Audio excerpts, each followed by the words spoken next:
Hi everybody. So we are going to learn about naming chemicals, and the reason we study this is, well, actually there's a few reasons. One, it's a student learning outcome for the course. So after taking Gen Chem, people expect that you can follow the formal rules of naming chemicals.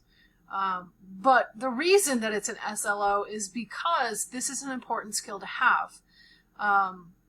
It might feel like it's not very important, but as it turns out, learning to recognize subtle differences in chemical names is very important, all right? And so, like, for example, two different medications may sound really, really similar, but in fact be very different, different purposes even.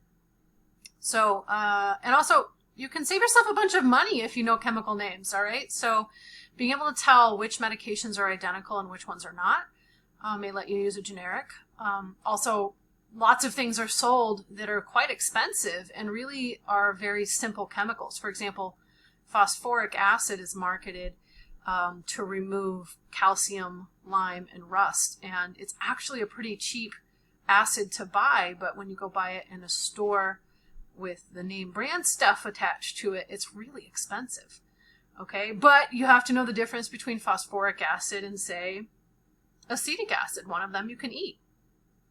Well, you can eat small amounts of both of them. But anyway, so the important thing here is to learn how to name various chemicals. And there's a lot of naming systems, but we're going to stick to the one that is formalized. So it has specific rules that tend to be very consistent.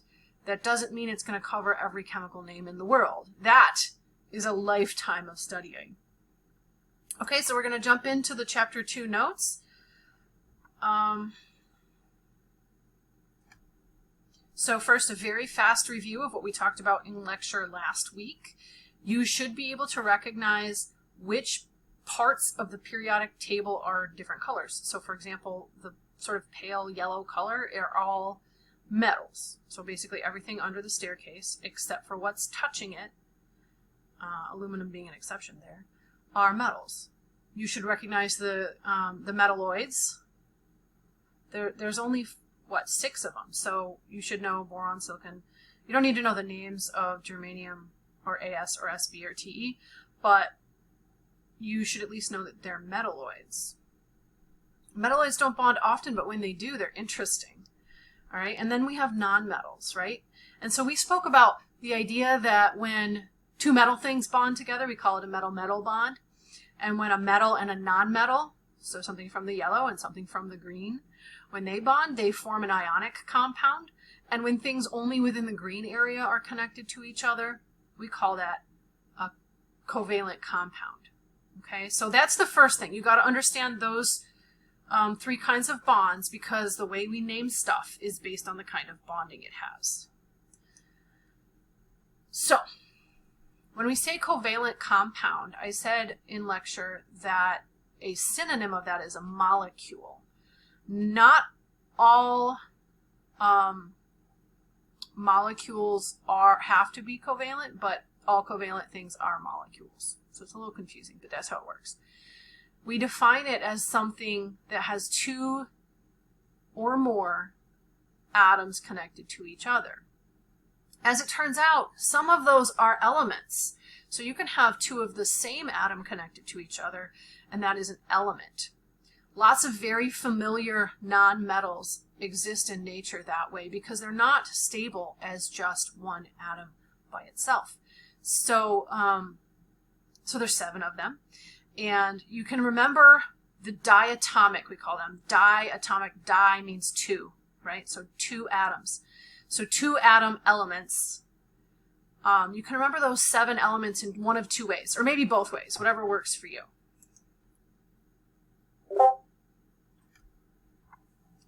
Okay, so your first way, oh, I went the wrong way, it's mirrored. The first way is just to recognize that it makes a 7. So, let's see, our friends over here. You want to start at the nitrogen. That's this guy, N.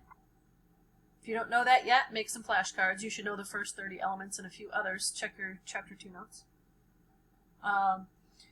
You start at nitrogen, and you make a number 7. So it goes NOFCl. That's an L. Okay, one of the common mistakes is that people think that it's Ci. There's no Ci. There's a Cl though. That's chlorine. So it makes a 7. So NOFClBri. So these 6 elements only occur in nature as 2 of the same thing connected. So NN or OO, FF, so on.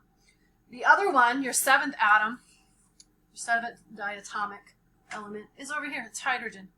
Hydrogen does not exist as just H, ever. It's not stable. All right, so hydrogen, and then your number 7 in the nonmetal side, starting on nitrogen and going down to iodine. Crooked.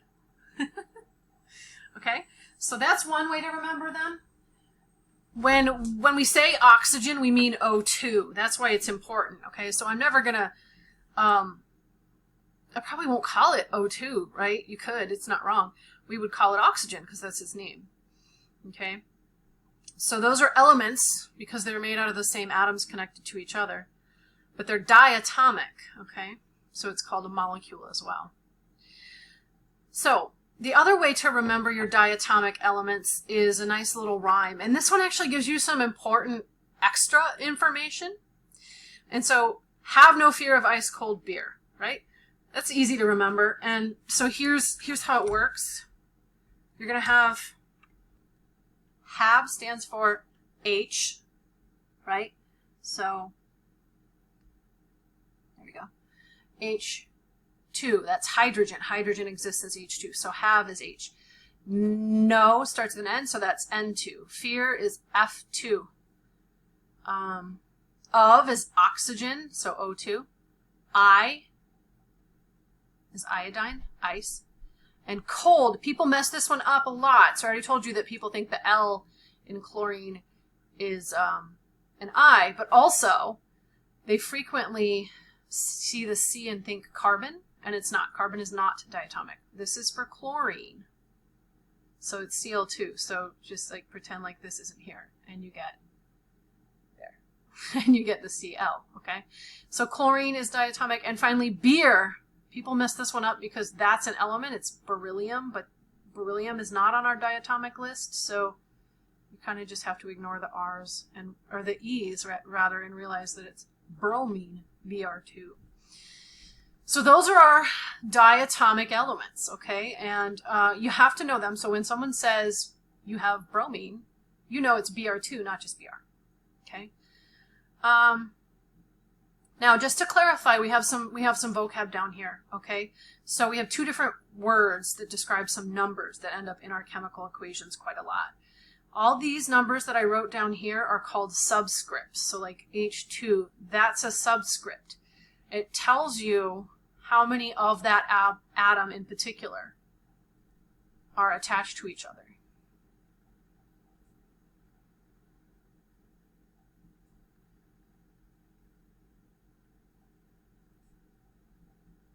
On the other hand, if we're doing a chemical equation, like a real simple one is just, I can make water with hydrogen and oxygen.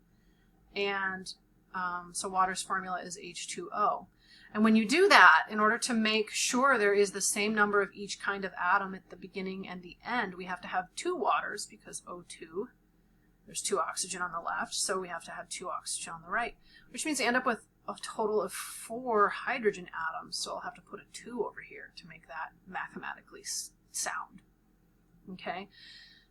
So at any rate, I'm going to circle in green. This is the coefficient, all right? It's the number that goes in front of a molecule, and it tells you how many of that molecule you have, so that whole thing.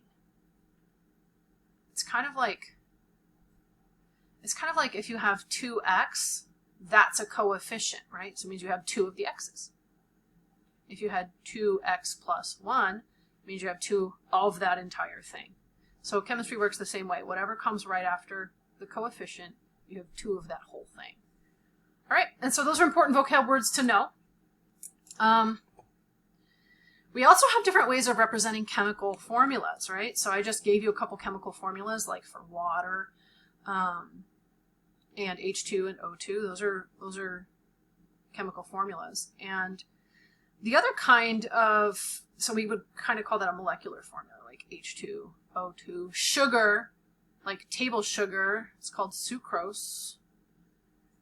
Sugar oops, that's supposed to say sugar. There we go. Sugar has this chemical formula, and it means you have 12 carbons, 22 hydrogens, and 11 oxygens attached to each other to make table sugar, sucrose. So sucrose is the chemical name for it. Sugar is what you buy it in the store. Okay, there's lots of different sugars, as it turns out. You've probably heard of things like lactose and, golly, I don't know, glucose maybe, stuff like that. Those are all sugars, but sugar, table sugar, is sucrose. All right. So anyway, the way we figure this out is pretty complicated. It uses a lot of really cool machinery, including what we call a gas chromatography mass spec, which is the most common thing you see in those CSI shows because it's big and it's expensive. I'm sure they're not using real ones. They wouldn't pay that much for a prop. We have one. It's pretty cool to play with. And it turns out you get ratios of each element in the compound. So for example, if I made this into the, well, that's actually the simplest ratio already. So bad example. Because this is an odd number, it's a prime number, so we can't simplify this ratio anymore. But if we have something that is like, wow, that was very large. Hold on.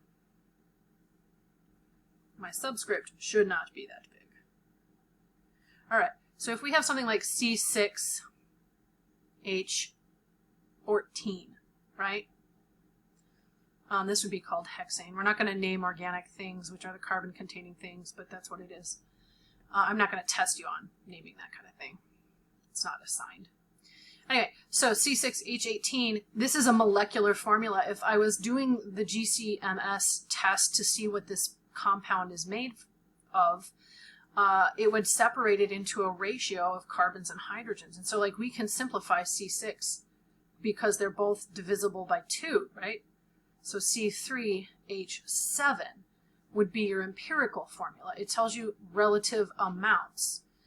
They're whole number ratios is what we call them, and it's related to Dalton's idea that different compounds have different ratios, right? So hexane is C6H14, whereas sucrose is C12H22O11, okay?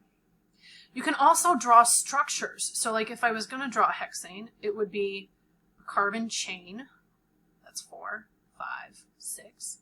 And then each carbon has a bunch of hydrogens put in until you've got 4 bonds. I would not expect you guys to be able to draw these yet. We will work up to that. Don't worry. But this is kind of a picture, like a written way to show how the atoms are actually connected. So we call it a structural picture, right? A structural formula. It gives you some connection information where each line represents a chemical bond. Okay, so you could also represent molecules by showing an image of what they look like on the atomic scale. So we call these particle level, right? We cannot see these with our bare eyes, right? Excuse me, I just get so choked up about my molecules. Anyway, these are particle level pictures. You can't actually see them. They're a representation of what we think these particles look like. And we have some evidence for that, of course, lots of it. But so for water, you can write the chemical formula. You can show what we call a space-filling diagram or model. You can show what we call the ball and stick model, where the sticks, that represents a bond. Or you can show the structural formula like we talked about, or the chemical formula. Okay, so different options, and they communicate different information. We get to learn this semester about each one of these. We will most often be using chemical formulas, so that's what we're talking about first.